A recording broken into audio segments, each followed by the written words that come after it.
we doing today, everybody? We have a brand new, wait, stop. I was gonna stop myself. I get too excited, Jordan.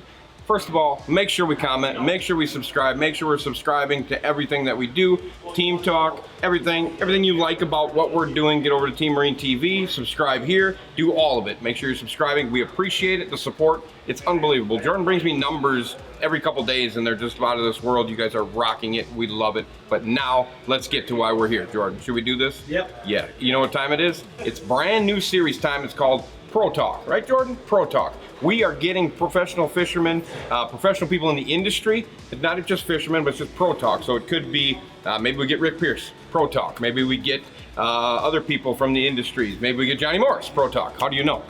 That's the deal. We're trying to get the professionals in the series or in the industry, whether it's fishing, whether it's boating, marine, any of that type of stuff, to talk to us. So then you guys can hear what's going on. But the first one we're gonna have is B.Lat, Brian Latimer, out of South Carolina, gonna be on Friday, correct? No, today. Today, right now, today. We're on today, B.Lat's on today. Just talk about start to finish, his stuff, odds, ends, everything he's got going on. You're gonna hear it right here, right now. Are you ready? Let's do it. Boom, here we go. Look who I'm with here today, folks. Can you see this? You guys on this? I am with B.Lat right there. There he is, he's through this fine screen right here. We're here to talk today about professional fishing and talking about just B.Lat's life and kind of getting this in with a new series. So we're gonna have a new series here and it's gonna be talking to the pros and getting you guys a little insight of what's going on. So B.Lat, good morning, how are you doing? I'm good, man. I appreciate y'all having me on today. Yeah, it's awesome, it's awesome. First off, where are you at today?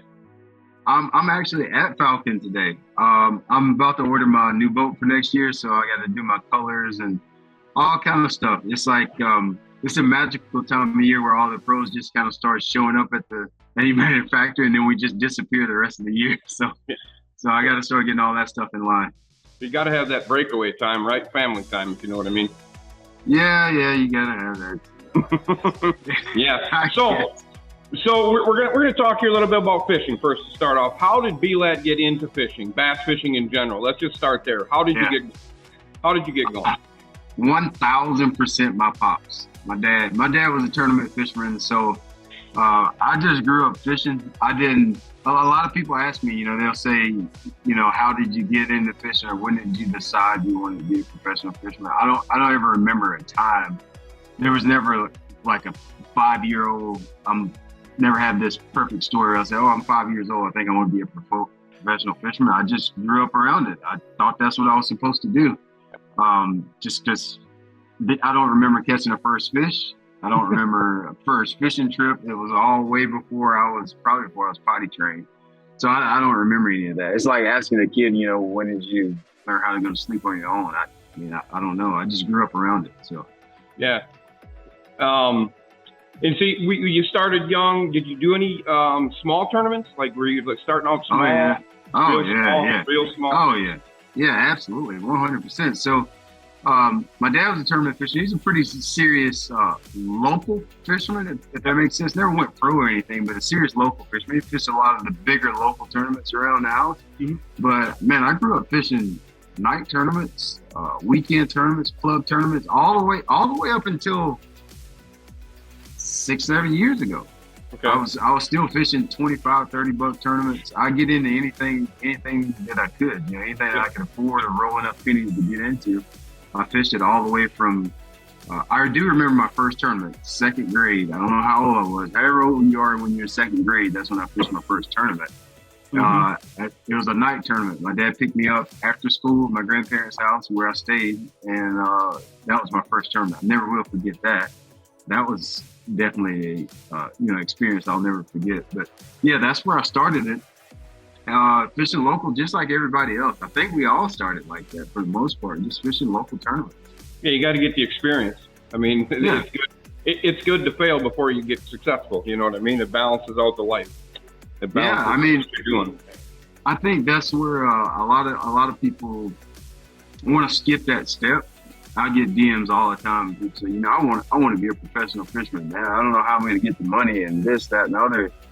Truth be told, like, all the stages pretty much pay for themselves. Like, if you fish at the local level, once you start to have success, it will pretty much fund fishing regionally. So fishing, somewhere you can travel a little bit. I was fishing BFLs, and if you fished the BFLs, you had that one travel tournament every year if you made the regional. And so that was honestly like a lot of the experience and traveling and learning how to fish new bodies of water that came from fishing BFLs when we fished those regionals. You know, like we went to regional. I fished regionals on places where I now fish professional tournaments at. Yeah. So you didn't just get into just fishing? You had a job up until that point, correct? I did some research on B.Lat. Yeah. So give me a quick story of that, because there's some good vibe that comes out of what goes on with that. Yeah, I just started doing full-time fishing in 20. I sent the last letter to one of my landscaping clients in the fall of 2018. 2019 was my first year full on nothing but fishing. I grew up family business. Mm-hmm. Pops always had a landscaping company. And so I worked in there just like fishing. I don't remember starting. I was too young. It was just I always worked. That was just a part of our house, is just working in the family business.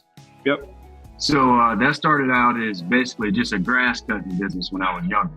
And then it just kept growing until we were doing landscaping jobs, and then it grew even further. And we had a retail place where my dad now sells garden stuff, and he has a hauling business where he hauls mulch and gravel and sand, like, large materials. Yep. So after I graduated from high school, I decided that I didn't want to go to college, because I didn't want to be separated from my boat. That didn't make sense to me, to go to college and then can't take a boat, and then if I don't fish, what am I going to do? Like, right? What? Oh. what am I going to do? So I stayed at home and worked, and I fished and worked. That's all I did from 17 until I'm 39 now. 17 to 39, I fished and worked. But there was definitely a point in time where I really kind of got super serious about trying to pursue a professional career. Yep. And traveling and learning more about fishing. And so, I skipped a lot of days of work. It was a lot of days I probably should have been working, and I was fishing. And so that was a rub. That caused a lot of conflict and a lot of fuss and a lot of tears were shed over me going fishing when I mean, he was not wrong. I probably should have been fishing. I should have been working, and I was fishing. And so, and I'm giving you like the extreme cliff notes, but that all came to a head, like 2009, 2010 or something like that. And he's like, you gotta get out here. Go do your own thing. You gotta, I like cold turkey. I had to start my own business because I was just skipping, I just wasn't doing what I was supposed to do. Yeah. So I cried about that for about a week. I was like, at this point I'm married too. I got a house, I'm a full-fledged adult, Mm-hmm. And so cold turkey, I don't have a job. And so I had to start a landscaping business, of my own landscaping business. It was the best thing that ever happened to me, because I could work when I wanted to, fish what I wanted to, didn't have to answer to nobody. I made more money. If it hadn't been for him firing me, I would probably still be somewhere digging holes, spreading mulch, cutting shrubs, and doing that. If he hadn't fired me, I'd still be landscaping. But he fired me, ended up being the best thing ever happened to me. That was your pops that fired you? Oh yeah. Right. Yep. Yeah. Family tough love usually works in success. It was the best thing ever happened. The best thing that ever happened to me. Ever since that moment, life has been good since then. Yeah. Yep. That's awesome. So it's good that you talk about that 17-year-old age, because there's so many kids that come through here when they're here for college tournaments, high school tournaments, and you can see that vision. You know what I mean? Yeah. So these kids that are going to watch this are going to see that they're in the same spot as you were. You know what I mean? Oh yeah. They're thinking the same thing. How am I going to get to that next level? What's it going to take? And it's just cool for you to explain that 17-year-old window was like, am I going to do it or not going to do it? You know what I mean? You started choosing fishing over work, so that just led to all sorts of different things. I like scaring that group to death because they're 17. I was exactly where they are. Those kids that you have come in the shop. I never got a shot at this until I was 34, 35. not a shot, not a chance, not like there was just a huge gap in there between 17 and 30, 34, 35, whenever 2016 is. So I always tell those kids, I was like, if you don't think if 20 years, 15, 20 years to get a shot at it scares you, you probably should just go to school and be a normal person. Right. Yeah, it could take that long. It could take longer. But there's also a lot of kids, because the learning curve is a lot smaller than it is when I was doing it. It's a lot of kids bust out in 3 or 4 years. Right. But the vast majority is going to be a long time. Yeah, long road. Long road. Living at Walmart chicken. Yeah, it is. I mean, literally not eating good food, not going eating good dining. No. Sandwiches, lots of sandwiches. Yeah, like I didn't have a really very good boat. I had a probably a better boat than most kids had at that time. Let's go into that. Let's go right into that right now. Let's B.Lat's first tournament boat. Wow. So first tournament boat, I actually bought one of my dad's boats. Okay. As soon as I graduated high school that summer, I bought his boat from him. He sold it to me for $5,000. I bought that boat. That was a Winter 2000, Tournament 2000. Winter? You made my list. Yeah, Winter Tournament 2000. That was a big boat for the time. Big boat for the time. So I had that boat. I blew it up within 2 months. Well, you got to go into details. All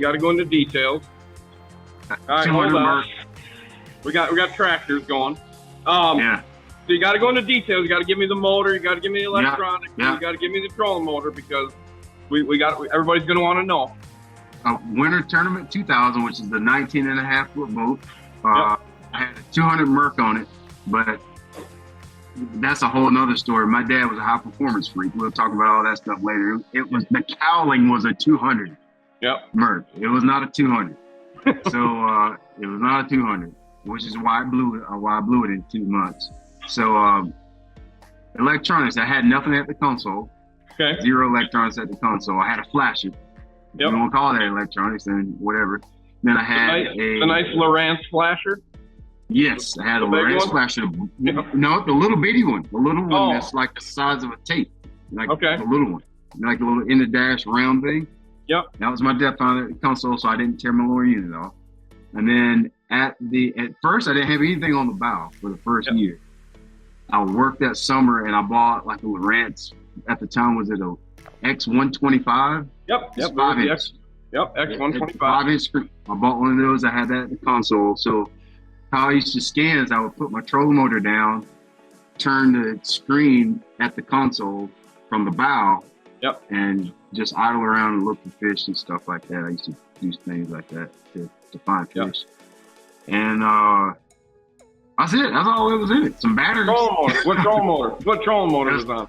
Motor got grouped, hand control. My dad was a hand control. Yeah, he did not like foot controls. Back in the day when he was fishing, foot control sucked. Yeah. So he didn't do foot control trolling motors until recently, like until the last 15 years. He wouldn't buy a foot control trolling motor. You had the little Johnson one with the weed eater shaft thing. He would not use one of those. He would only use a hand control. It was the best foot control during the time. That was the best one. The Evan Johnson one. Yeah. He would not. He hated those things. So I had a motor guide brute, hand control. That was it. I mean, that's literally all the boat had. There's nothing else. You had the original spot lock. Just turn it on. Spot you lock. didn't have to touch it. Yeah, you're right. You just sit there. No, we did have those. What were the deals in the floor? The foot control, like the power buttons in the floor. The power assist. That one or no. To make the trolling motor go, there were 2 little switches that he had in the floor. I know what you're saying. You know what I'm talking about? Yep. Forget the name of them. It was somebody's signature product. He had those. Yeah, and they had the little flipper that would go over the top of it, keep it running. Yep. That was how I made it go. That's how I made it go. So that boat went away. B.Lat now. Well, no, it didn't go away now. So I blew it up. It's a lot more to that story. So I blew that up. My dad had a spare power head. Mm-hmm. Sold me the spare power head. It was a true 200. Put that on there, blew it up in maybe 3 months. So now I'm 2 engines, and I hadn't had the boat a year. So really, the first 2 years I had the boat, I didn't. It was just in the shop. So he he did give me this much money, and he'd been saving a little bit of money for me to go to college, which I didn't go to. Right. And so I had like $3,500 that he gave me to buy a motor. So then I bought a Mercury XR2 150, put it on there, and it lasted. I kept that motor from 2003 until I sold the boat in 2004. So it lasted me 2 years. Nice. So then that boat's gone. And how old are you now? How old are you when that boat goes away?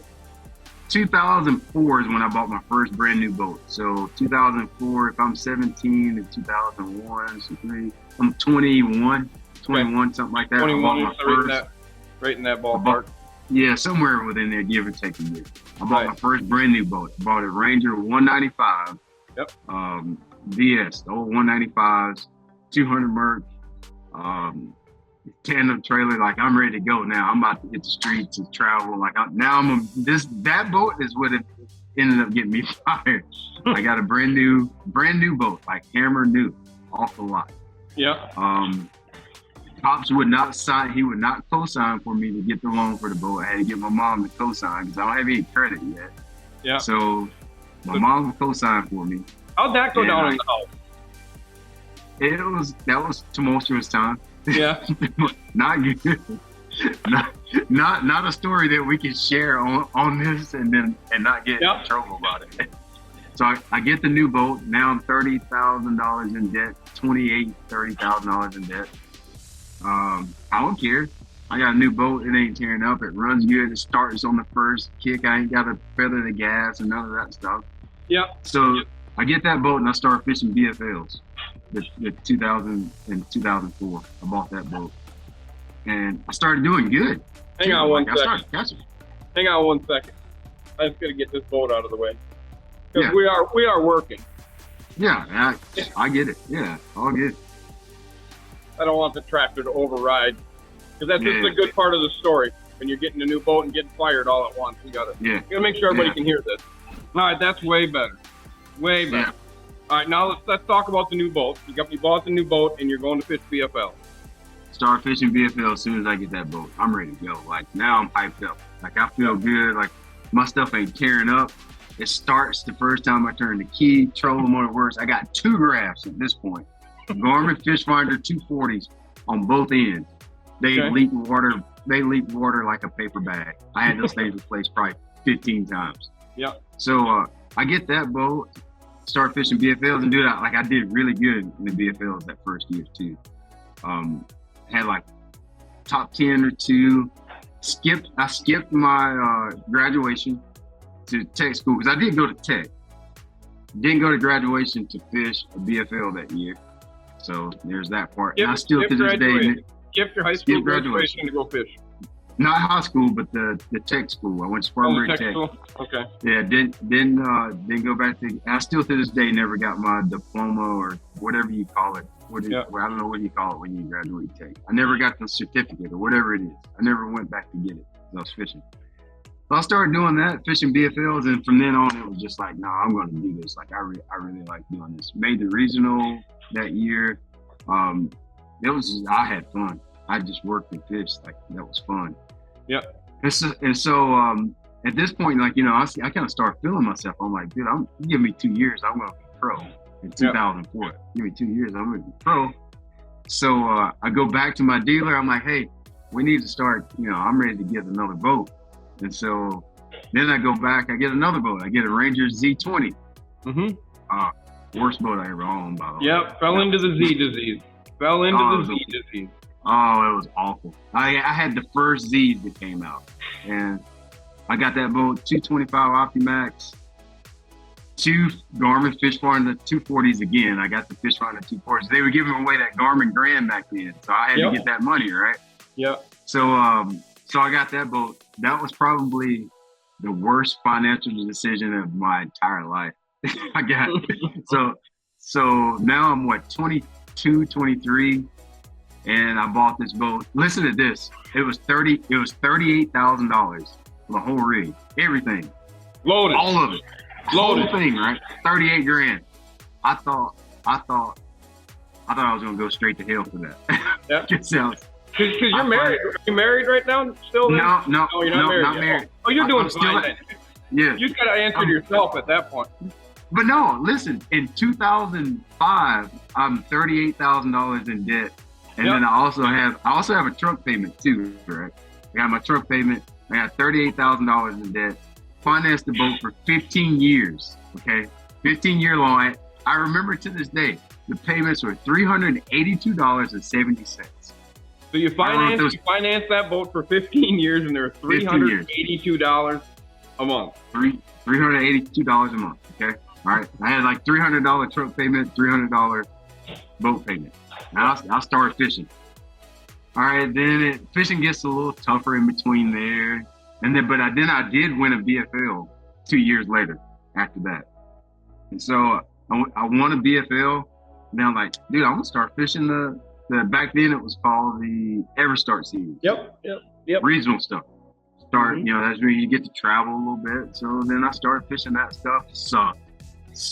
Couldn't catch nothing. I never cashed a check that year. Yeah. So now I'm 15 years in debt in a bass boat. I got the same truck, and I ain't catching no fish. So I probably need to start working a lot more at this point. You know? This ain't looking good. And so you know how that goes. And then 3 or 4 years go by. Now the boat's starting to give me some little trouble, and it's crazy. That boat, if I still had it today, it's probably worth $35,000 if I had it today. Yep. But I don't know how many years go by. I kept that boat from 2005 until 2012.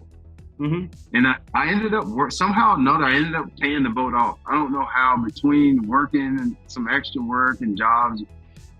It got to about 2011, 12. I needed a boat, because I fished a lot. You don't understand. From January until March, I really didn't have to work much. So I might not have fished every day, but Andy, I fished 3 to 5 days a week. Yeah. It might not have been all day, but I fished a lot. So in 4 or 5 years, that boat is trash. Yeah. Done. Trash, bro. Seats ain't no good. The trailer's trash. Nothing on it. I wore that. That boat sucked, but I rode the crap out of that thing for 8 years. Mm-hmm. Somehow I ended up paying it off. I don't know how I ended up paying it off. I traded it in for $20,000, and I got my next boat. It was a Champion. It was a Stratus, but it was a Champion. Yep. Yep. Stratus Champions. Yep. I had a 202 Elite. Yep. I think that was what it was. Yep. I was one of the best boats I had. Yep. Then I got salty with Mercury because I had a few problems with my OptiMax, and I bought a Yamaha. That was the first Yamaha the first shows. Yep. Terrible. Blew it up. Blew it up in a year. Upper main bearing. Upper main bearing. Yep. Within a year. Yep. So then I got mad about that, and then I bought an old OptiMax to put on my Stratus/Champion. Yep. And I did it. I bought one for like $3,000 of OptiMax. I put it on myself, and I rode that boat from 2012 until 2015. So for about 3 years, I had that boat. Yep. It ran good. I was one of my favorite ones I had, like 19 and a half foot, something like that. Great boat, big tournament boat. Then I guess that boat just went away, or Charger bought it, or whatever happened. It just went away. It got dissolved. Yeah, it got dissolved. That's the best way to say it. And so I don't remember what happened in between there. I think I just kept fishing tournaments, just kept packing along, fishing local stuff. Yep. Fishing BFLs, fishing opens, fishing Toyotas. I just fished whatever I had money to fish. Sometimes I did good, and then a lot of times I did bad. I didn't really do that good. I didn't have that many great highlights in between there. But I just kept working at it, and I'd have good years in between 12 and 16 when I actually started fishing professional. I'd have some good years. I have some a lot of bad tournaments too. Right. And so later on, I somehow, I think in between there is when I kind of started hearing rumblings of Falcon making boats here in South Carolina, and like there being a boat company in South Carolina. And I was running, I went back to Ranger after that for a couple of years. And then I got sick of that because I wasn't getting a boat. And then it was just like, that was in that time where Ranger was kind of starting to not be Ranger anymore. Yeah, yeah. And so I got tired of that. And at that point, like I'm fishing professionally, like I need a boat, bro. I can't like not have a boat. And so that's when I came down to Falcon and was just like, hey, can I get a boat? Like, can I get, like, can you just actually get me a boat? And so I came down here, met these guys, and just really fell in love with, number one, being able to communicate with somebody. That really was a big deal for me. And then I just really liked the boat a lot. It was, at this point, I've spent a lot of time in a bass boat, and so I know when things look good, and then they're not. And then I fell in love with the boat because it was really simple, seemed really easy to work on. Just did a lot of stuff in the boat that made sense. And so I was like, dude, this is what I want and need in my life. This boat right here. So it's kind of how, in short, a very short, like a Cliff Notes version of how I ride with Falcon. Yeah, so let's get into today's world of B.Lat. Boat, motor, electronics, trolling motor, truck, everything that you're running right now. Yeah. So I've had, I think it's 5 Falcons now.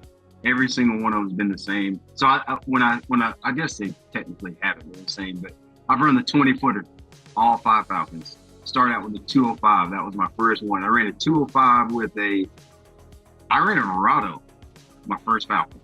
The Pro 4-stroke. Yep. Dude, that motor is way underrated. In my opinion, way underrated. I've said it's a great outboard. It is literally a great outboard. That thing was awesome. By far, it was one of those engines where every time I drove it, I would find out something else that I liked about it. Like the way it handled weight really good. When you put that Verado on your boat, like it ran, whatever it ran is what it ran. It didn't matter what the weather was. It didn't matter how much weight you put in. It didn't matter if it was full of gas, half tank of gas, 300-pound guy. It ran the same all the time. That's one thing I could appreciate about it, because so many times that's where I always grew. That was always my beef with the OptiMax. It ran good when it was cool. It ran good when it was light. As soon as you added another guy or full tank of gas, or and humidity. Weather, it was just very sensitive to weather and conditions. I could run 74, 75, and then the next day I could run 63. Yep. Like it was wild. That Verado, it ran the same all the time. That was my first Falcon. I ran with the Pro 4-stroke. I've always been simple with electronics. I had 2 Lowrance graphs, 2 12-inch Lowrance graphs. The second year is when they brought out the engine that you hate. The second year is when they brought out the Pro 4-stroke, the Pro XS that we have now, the 4-stroke. I'm not saying I hate it. You know what? You got to be honest. That was probably one of the best new engine launches that we've had, maybe ever. Oh, they spent enough money on it. Yeah, they spent a lot of money on it. And that's what I talk about. I talk about that they spend their money correctly when it comes to marketing, for sure. You know what's funny? I heard about that engine way back in like 2010. They were talking about, we're going to have a 4-stroke. We're going to have a 4-stroke. We're going to have a 4-stroke. And then it was all the way until what year was it when they came out with it? 2019? 18? End of 18, first part of 19. I think you guys ran them in 19. I think they were I had one in 19. Yeah, I think they were out like late 18. Yeah. So, I didn't have really I haven't had any catastrophic failures with any of my Pro XS 4-strokes.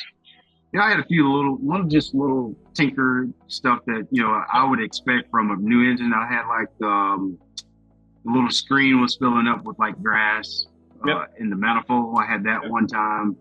I had a little issue where my throttle sensor I wasn't getting all my throttle. It's just like little simple stuff. The techs, I would tell them what was wrong with it. They would know what it is without even touching it. And they would fix it like the morning of a tournament. They were like, just come back in the morning, we'll fix it. Like that's how dialed in they were with what was going on. That's pretty much all I had. That's all I had in 4 or 5 4-strokes so far. So I had the 205, and then I had another 205 with the new Pro XS 4-stroke. And then the next boat, I couldn't get a Mercury. That was that weird year 2020 where I couldn't get a Mercury, didn't know when I was going to get one. The tournament season started. I was like, dude, I got to have a motor. I cannot fish if I don't have a motor. That's a fact. That ain't an opinion. So they had a Yamaha here on the floor at Mercury, at Falcon. I was like, put that Yamaha on, let's go. So I put that on there. I didn't like it. It was the first year we had the Predator too. So I had like a prototype Predator. My boat looked like everybody else's boat, but it was the Predator hull, the F20 Predator hull. I had that with the 250 shell. There was nothing wrong with the motor, okay? I didn't have any problems. I just didn't like it. It wasn't a Mercury. That was the problem. It wasn't a Mercury. It was pretty slow. Long story short, I ended up taking that motor off halfway through the season, and I bought a Mercury from Falcon to put back on that year's boat. I hated it that bad. I just nothing happened. It was just really sensitive to weight. I couldn't get it propped right. I just couldn't ever get it to perform like what I wanted my boat to perform like. Yeah. It was very sensitive. There were days where it run 62, 63. And then there was days where I could get it to run in the low 70s. Yeah. And I couldn't figure out what it was. I don't know. And then it got to the point where I never could get the boat above 70. So I was like, dude, get this thing off my boat. I'm sick of it. Get it off. So literally in June of that year, I bought another Mercury. And I'm not ever going back. I don't believe it was a bad engine or nothing like that. But I just didn't like it. Didn't like it at all. And you're talking to a guy that was Mercury. I mean, I still am. I don't have any problems with them. It's just I bring out the beasts for people to see. You know what I mean? And we get so much backlash from the Mercury guys that are just they literally, some of them like literally hate me. And it's like I'm doing it for you guys. You know what I mean? I'm just showing you what is gonna happen. Maybe take it to your dealer and make sure the stuff is good. It's so funny. Even the anglers, even amongst ourselves, we take it so personal. Like if I'm running a Mercury and you say, well, Mercury has X, Y, Z problems, it literally, to most of us, feels like a personal attack. It's like, no, that's really what's happening. Right. It's I'm just being honest. It has that, and it's like, me and you, we're still fine, but no, this is what's happening. I see it in the shop every single day. Right. And so I don't know why people get so upset about it. As a consumer, I would much rather like to know those things, right? And like know what to expect than get my engine and then not know that I got a problem with alternators or whatever. The obvious thing is Mercury's gonna be probably at the head of that because there's so many of them. You know what I mean? So many people running them. So many. Just these little things that we're seeing, I'm bringing it up now, like the trim pin, and we're seeing the flywheel issue, some of that stuff is just like, I'm doing it for you guys because it could be coming down your way. You know what I mean? You could be getting this. And it's not like I'm picking on them. I flat out tell you that the Suzuki rigging tube's a pile of crap. It's garbage where everything comes out. I sell those motors. You think they like me saying that? No, we directly attack the talent. I'm a dealer of them people, I'm doing it for the people, and sometimes they just don't get it. They just don't get it.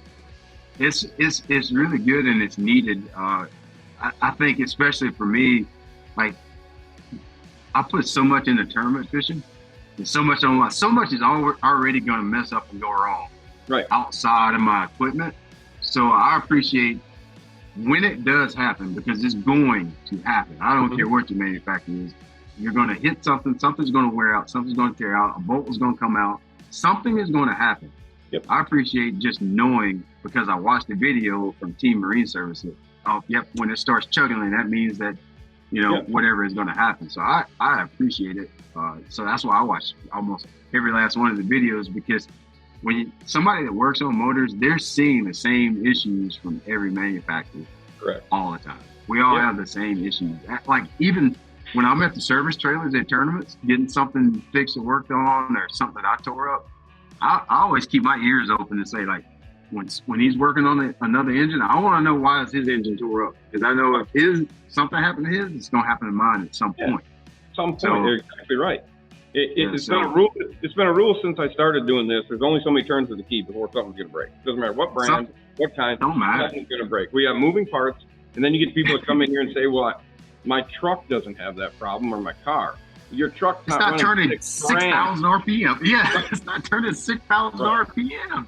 Right. Yeah, like we're cruising at 3,500. You rev your truck up to 3,500, dude. It's probably running 100 miles an hour. Yeah, so, Jordan thinks this Volvo will do 6,000. Volkswagen. Oh boy. Yeah. Yeah. But you know, one thing I can say about Mercury, and it's one of the reasons that every boat that I own will always have Mercury. My dad's a Mercury fan because he's a high performance geek too. So if you're a high performance geek, there's one choice you got. You got Mercury. It's the only manufacturer that has a high performance division. So you know their stuff is they got it figured out. Yep. The one thing that I've ran both manufacturers, so I feel like I can say this with confidence. Dude, when they got a problem, they get on top of it so fast. Like they get on, they know about it, they own it. I don't ever go to the trailer if I've got some kind of issue that's been recurring within my engine. I don't go over there and they try to make it out like that I did this wrong and I did that right. And you're like, no, we got it. Don't worry, we'll take care of it. For me, because putting so much money on the line in these tournaments, like my entry fee is $5,600, just the entry fee.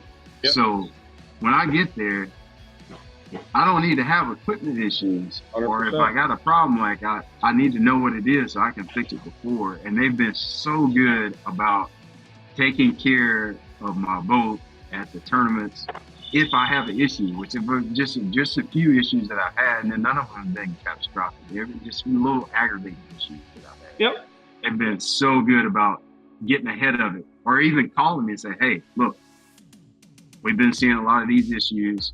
Make sure you got an extra quart of oil in your motor, because if you're making a long run, we're seeing that our motors are dropping a little bit of oil. So keep your extra. I appreciate that. Let me know before.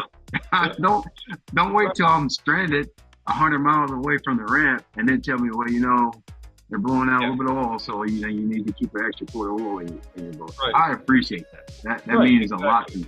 Yeah, no, and that's what they should be doing. You know, when we released our first Mercury video, I think that's the one that probably caught your eye. Maybe we had that first Pro XS video. You may have been before that one, but way before that. Yeah, way before. It's when you're talking about boats. I'm just a boat. Oh, Champion. So, I think it was when we were doing Champion stuff. Probably so. Yeah. Yeah. So that video actually we heard that video made it back to Mercury, and they actually had a meeting about that video, and. Really? Yeah, and they actually, and that was with the Halifax sensor problems and the setup issues that dealers weren't setting them up right, and people were blaming Mercury, and I kind of went back and forth with it. And Mercury actually, they didn't come contact us, but they had contacted some local dealers here and had mentioned that, you know, who is this guy? What's he doing? And they basically said, you know, he's just a service guy, but he's doing justice for the people. And I think they released a bulletin about that whole setup, the whole process of setup, because that video is 90,000 deep or something like that, and the comments are just they're just crazy on that video about how we explain that. And then Mercury took care of that whole issue. It was really cool. It was really cool, you know, and that's why I don't hate Mercury. I'm a Mercury guy. I mean, they're over here. You know what I mean? Yeah, exactly. Right there. It's just, I expect that if I'm fishing and I'm buying a brand new rig and it's got a Mercury on it, that I should be taken care of. And what you get, the phone calls and stuff like that, they just can't be, it's okay, no matter what brand it is. Tell us there's a problem. We are happier to have our problems fixed than to run into the problem on our own. Oh, yeah. You know, we're human. We build things, you know, I mean, look what Evander just did or whatever. I mean, that's a whole nother whole nother deal. We don't even want to, that's going to be gone before this video's over. Yeah. I really been pleased with how they've been very proactive about, especially with this new engine. I'm just being completely honest. I hope I don't get in trouble for saying this. When they came out with the new 4-stroke, I was like, I felt like we just kind of got OptiMax like done. Like all the little quirks and things, I was just falling into a groove with OptiMax. It's kind of, I didn't say this, it's kind of why I bought the Verado, because that was that transition. Yep. It was like you were stuck in there. I didn't want to get the that new 4-stroke just yet. I was like, I'm gonna let everybody else figure out what the issues are. I'm gonna get this Verado because we know that's been out for a while at that point. Yep. That's how I ended up with the Verado, because I was like, I ain't buying that first year. And dude, I'll be darned if they got it right. They got it pretty daggone close the first year. They had some good engineering in that outboard. They had some good engineering. They had some help. They had some help, and it was a great outboard. Great outboard. Yeah, really, really good. But I've been pleased with them so far. That engine, for me, I've been really pleased with how it handles weight. I feel like that engine's got a lot more power in it, and they probably got it turned back, which might have been strategic. I don't know. It might have been, that's how we get stuff to last longer. If you think of that first 98, 99 OptiMax, that first one, that was detuned also. And that thing lasted forever. I mean, there's guys that got tons of hours on those things. I think that's what we got. I feel like that engine probably packs a lot more punch than what they're letting it have right now. So I can't wait to see what they end up doing with it.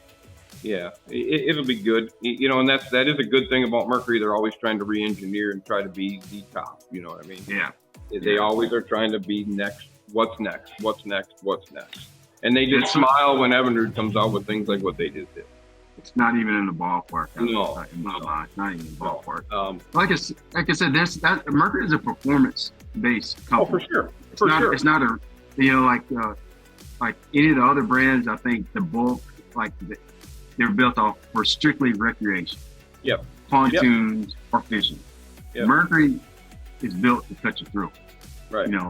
They build engines to cut your throat.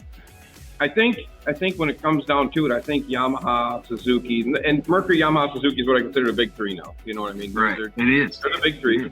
And I think those other brands could be there. They just got to, and I think they can do it. I think you're saying, I don't think they want to intrude or even get part of that, because they know Mercury Racing's been around forever. And you're never gonna beat that door down. So let's just stay with reliability, consistency, and be that type of company. Yeah. And that's just the research that I've done. That's the way the engineers speak. That's the way all that happens. We can't even try to beat that door down, because that door's 72 miles thick of steel, and you're never going to get through it. And I mean, it's really good. It's really good. But on the competitive side of things, it's just Mercury needs to have people to compete against, because if they don't, they're just going to cruise, and that'll be bad for you. It'll be bad for the consumer. It'll be bad for the industry. The reliability thing, I think, is still Japanese. But I think the performance side is definitely Mercury all the way, 100%. All the way. I mean, 100%. There's a heritage there at Mercury. You think about just in my lifetime, the engines that I know about. Keep in mind, like, my dad was a high performance freak. One of the engines that was on that winter was one of the old Bridgeports, 2.4 Bridgeports. Yep. We had a Bridgeport. We never had one of those 260s. Was it SST? Is that what's that called? The pretty engine. I want one of those before I die. I want one of those engine cowls in my shop. The ones with the orange and the yellow. The alien cowl? No, not the alien. The one before that is my favorite cowling of all time. The orange stripe 2. It's got Mercury at the top, the lightweight cowling. Yeah, I think I got one. I think I'm looking at one right now. Dude, I will buy that thing from you. I promise to God I will buy that thing from you. My favorite cowling of all time. 200. You better bring that thing. Yeah, so you remember they built the Pro Max in that too. They had a 225, 200, 225, maybe even a 150 Pro Max. Yeah, they made a 150. That cowling. I'm going off on a tangent. What I was trying to say is they've had this long history of high performance 2.4, 2.5 liter. I don't even know what it's up to now. I think I saw that Apex that we have now. I'm not sure if that's available in the public yet. But this long history of just really strong, cut your throat, wring them out, high performance outboards. So Yeah. I don't see anybody catching up with that ever. Yeah. It's not. Ever. It won't. Yeah. I think we've answered the questions that people want, but I'm just going to hit you with real quick questions off the top of your head. You answer them, and we'll go from there. You ready? Yep. In today's world, B.Lat's running this boat. What boat you're on? Falcon F20 Predator Mercury Pro. Oh, you didn't ask about the motor. Yep. And motor? Mercury 4-stroke Pro XS. That's a mouthful, isn't it? Mercury 4-stroke Pro XS 250. Yep. I have my electronics. I got. Yep, electronics. Listen, I'm gonna scare you. Y'all ready for this? You're not gonna scare me. One unit at the console. Lowrance HDS 12. One. Yep. Okay. Mm-hmm. I have a Lowrance. I got two at the bow.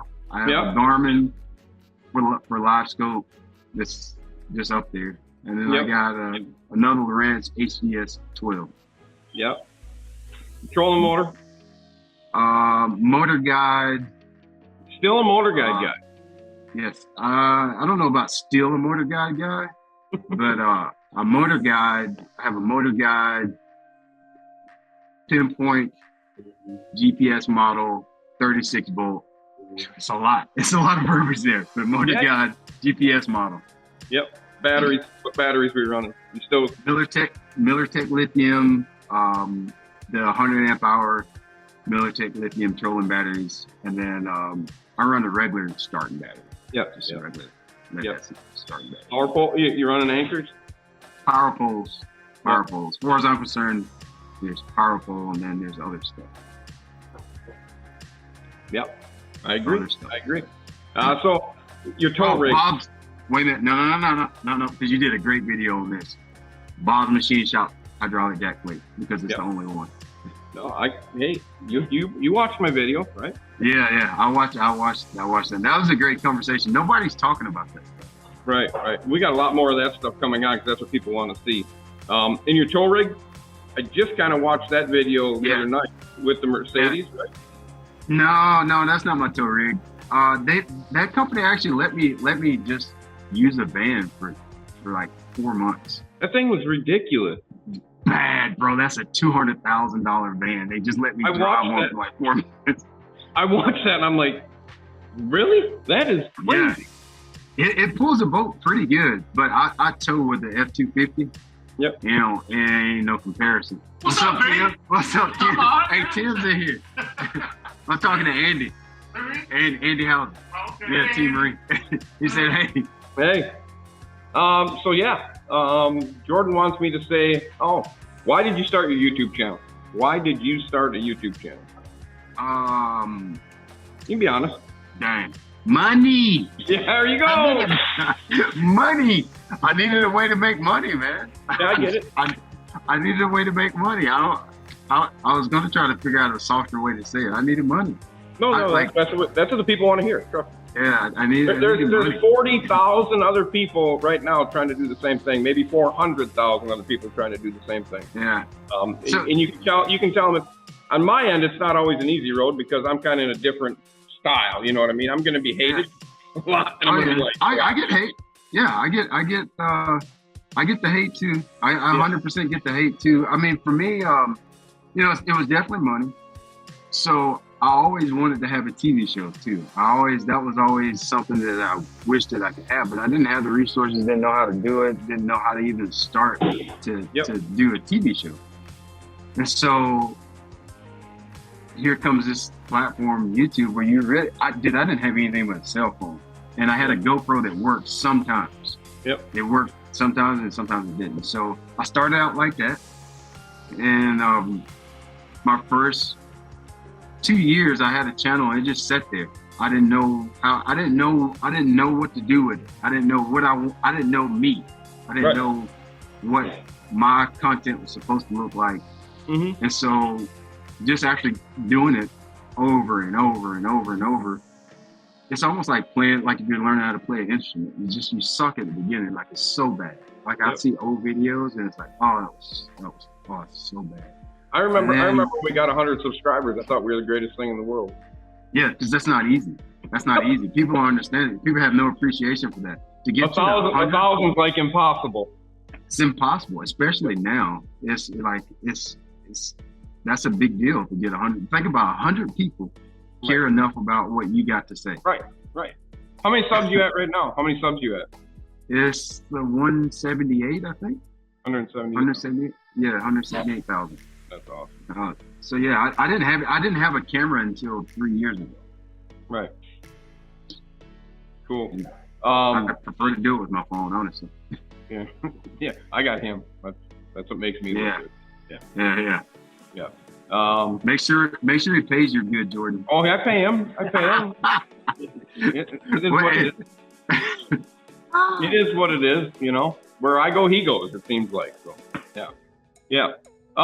So I think, Jordan, you have another question for me? Jordan's got another question for us. I think, why'd you pick YouTube? Why'd you go with YouTube? Why did you, was it just like, that seemed like it's going to work, or you were just experimenting and it was just like, I'm going to take YouTube? I don't think there was we had other avenues. We had other avenues too that we kind of trended through. Yeah. And it was like, we chose YouTube because we can do it the way we want. I'm not owned, I'm not operated. I can do it my way.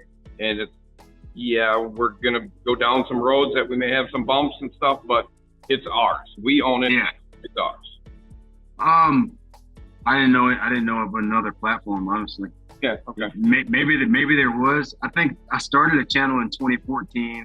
Started as just doing tournament recaps. Yeah. And then when I started fishing the tour in 2016, that fall, that season, I was like, dude, this sucks. I just fished 6 tournaments. I got nothing else to do the rest of the year. Yeah. Like, what do you want me to do? And so I started filming like fishing around the house and a few tips and stuff. And then I kind of started to see like, dude, the other thing that helped, the other thing that really pushed me along in YouTube, I know I'm like taking a left turn here, but I started guiding too. So at one point I was fishing professionally, guiding, and running my landscaping company, all 3. And when I started guiding, I realized like people don't know how to tie knots. Right. They have no clue what hook to use. They have no clue how to use just a sinker. Like very simple things that I've taken for granted because I grew up around fishing. And so then that helped steer me and motivate me to do tip videos. And I was like, dude, this is like, I already know all this stuff. Like I know. And it's the same in boating. It's the same in boating. There's so many people that just think they're going to buy a boat and never come see Andy or anybody else. It's not that way. It's not that way. You know, they don't get called bankruptcy on a trailer for nothing. Right. Yeah. Exactly. Yeah. I mean, even with like boat videos, you'd be surprised how many people just don't know what size pitch prop to put on a boat. Right. 100%. Simple thing. How to use the trim. Like very basic things. And when I started guiding, I started realizing that it's not that people don't know how to use electronics. They don't know how to cast a bait caster. Right. The majority of your clients. So that really kind of helped me fall into a groove of what I needed to be doing video-wise. Yeah. Well, that's awesome. Jordan, you got anything more? Yeah, give us your social media. Help people find you. How do they find B.Lat on social? Just if you're looking for me on social, just go to YouTube, just type in my name, Brian Latimer. You should come up with something. For social, Instagram is Brian_Latimer, I think. Facebook, type in my name, or just at Brian Latimer, at Brian Latimer Fishing. That's all I got. Those three keep me busy. I got a TikTok, but I don't even post on there yet. I should. Your kids will take care of that. Your kids will take care of that when they go. Don't worry. I hope so. I hope so, because I'm not doing a good job of diversifying myself right now. It's all right. Trust me. I can see you have a great following. People acknowledge, they talk, they communicate. It's awesome. That's what I think this is all about anyway. Getting to the outer rhythm and being able to talk to everybody and see what they think. And what do you got right here? What do you got going on right here? What's going on right here on your shirt? So that's my apparel. Yeah, I should talk about that. So I have a website, shopblat.com, where I sell tackle. Now, I don't sell all tackle. I only sell the tackle that I have literally in my tackle box in my boat. So many people ask about the where they can get stuff that I do videos, or they see my tournament blog. So my website, shopblat.com, I sell tackle there. And I have some apparel. So I've been dabbling in apparel. That's for my vibes line of stuff. Just got a few things, hats and t-shirts right now, but literally in the next week or so, I'm going to have a whole new lineup of hats and some new t-shirt designs and stuff that we're working on. So that will help. Like, you know, if anybody wants to help support what I got going on, I sure would appreciate it if you went to shopblat.com and just look around a little bit. It's just me and a couple other guys. We're just run this website, so it's not perfect. It's like my videos. Some of it sucks. We're working on it though. We're gonna get better. I'm not a website guy. I just fish. Right. That's what I told you. I suck at all this. I don't do any of this. Yeah. It's horrible. It's horrible to me. Awesome. Where's the Team Marine shirt? Why didn't you wear that today? I will be wearing a Team Marine shirt. You get me when I got you. I don't know. Bucks Island might have they might get a little pissed about that. Just tell them you had to. You tell them to subscribe, and they'll be able to see what's going on. Yeah. That I probably should. I might not get a little bit of flack. I might get some flack about some of the other stuff I said today. You can just. I don't know. That's all right. That's what makes it good. That's what makes it good. Right. I got to get you to say one thing and one thing only for me before we close. You got to give me a speed, money, no breaks. You have to. What's that? What was that? Speed, at the end of everything I do. At the end of everything I do. We comment, subscribe, and click notification bell to witness the madness that B.Lat is going to say. Speed, money, no break. Speed, money, no break. That's horrible advice. You can do that. It's all in your life, B.Lat. It's everything you're doing. Speed, money, and no breaks. Right, exactly. Oh my God, that sounds like me. That is me from 15 to 30. Yeah, right. Years old. Yeah, no, it's still happening for you today. That's what it's about. All right, let's go. Are you ready? Are you ready for this? All right, you say your part first, right? Yep, I'm gonna say my part first, and you're gonna finish it. All right. So if I screw it up, it's all on you. You ready? Okay. We're ending this thing, Jordan. Are you ready for this? All right. As always, B.Lat, I appreciate you. I appreciate your time. Tell the people at Falcon we appreciate what they're doing, and we're gonna end it right now with, as always, comment, subscribe, and click the notification bell to witness the madness that B.Lat is soon to say out loud. Speed, money, and no breaks. You bet, buddy. I appreciate you. All right, man. Appreciate it. Appreciate it. Have a good day. We're out. See you. All right. I hope everybody enjoyed that. That's over with. What we need you to do is go check out B.Lat. Go check out everything with B.Lat. Is it over here, Jordan? It's going to be somewhere. You're like right here. You can go click on it. Make sure you go check out what he's got. He's got an awesome store. He's got a great YouTube channel, real informative YouTube channel. It's not just fishing. It's family. It's everything involved with what goes on. That's a really good YouTube channel. Make sure you go check that out. Support him. Support what he's doing.